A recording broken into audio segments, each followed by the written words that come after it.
बनवणार आहे खास मसाला वापरून भरलेली मिरची लागते।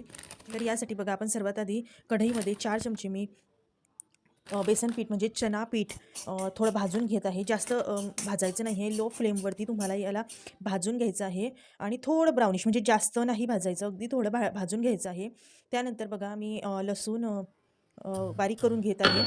तर लसूण या पद्धतीने बारीक करून हा मसाला खायला सुद्धा खूप टेस्टी लागतो। हे बघा मी तेल तापवून घेतले, त्यामध्ये जिरं, मोहरी आणि जो लसूण आपण बारीक केलेला आहे तो आम्ही त्यामध्ये घालते। त्यानंतर आपण जे बेसन पीठ भाजून घेतलेलं आहे ते त्यामध्ये घालत आहे, छान परतून घ्यायचं आहे। त्यानंतर परतून झाल्यानंतर त्यामध्ये तिखट, मसाला आणि हळद टाकायची आहे। तिखट जर मिरची जास्त तिखट असेल तर तुम्ही तिखट कमी वापरू शकतात, तुम्हाला तिखट हवं असेल तर तिखट तुम्ही जास्त टाकू शकतात। त्यानंतर मी थोडं ओलं खोबऱ्याचा कीस टाकलेला आहे, तुम्ही आपला कोरडा खोबऱ्याचा कीससुद्धा टाकू शकतात किंवा रेडीमेड जो कीस भेटतो बाजारामध्ये तो सुद्धा तुम्ही टाकू शकतात। मी 1 चमचा शेंगदाण्याचं कूट टाकलेलं आहे, त्यानंतर मीठ आणि थोडं पाणी टाकून छान परतून घेतलेलं आहे। त्यानंतर थोडं झाकण ठेवून घ्यायचं आहे। झाकण ठेवल्यानंतर एक 3 ते 4 मिनिटांमध्ये छान हे होतं आणि बघू शकता तुम्ही आपला मसाला हा तयार आहे। खूप छान आणि टेस्टी लागतो हा मिरचीमध्ये।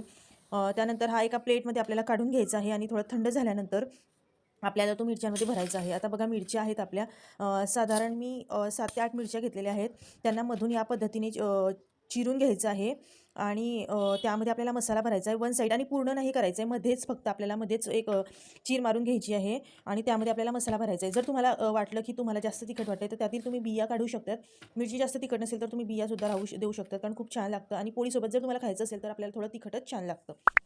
जो कोणी चॅनलला नवीन असेल त्यांनी नक्की सबस्क्राईब करा चॅनलला। आता बघा या पद्धतीने आपल्याला पूर्णपणे भरून घ्यायचं आहे, पूर्ण म्हणजे दाबून भरायचं आहे छान।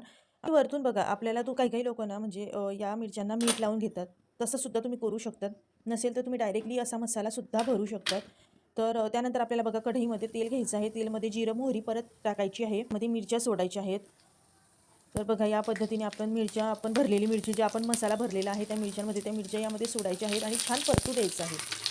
म्हणजे छान असं हलवून घ्यायचं आहे आणि बघा आपल्या मिरच्या पूर्ण भरून झाल्यानंतरही आपला मसाला शिल्लक आहे, तो मसालासुद्धा यामध्ये घालायचा आहे।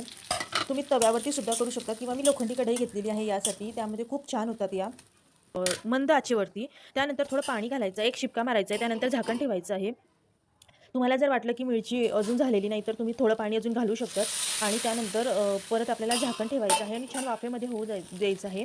एक 10 मिनिटामध्ये मिरची खूपच छान होते आणि खूपच चविष्ट लागते ही मिरची। तुम्ही पोळीसोबत खा, तुम्ही वरण भातासोबत खा, तुम्ही खिचडीसोबत तुम्हाला तोंडी लावण्यासाठी हवी असेल तर तुम्ही बघा या पद्धतीने बघू शकतात शिजलेली आहे का। तर आपल्या मिरच्या झालेल्या आहेत, कोथिंबीर टाकत आहे आणि त्यानंतर छान हलवून घ्यायचं आहे। आपल्या मिरच्या खाण्यासाठी तयार आहेत। व्हिडिओ कसा वाटला नक्की कळवा, रेसिपीला लाईक शेअर सबस्क्राईब नक्की करा।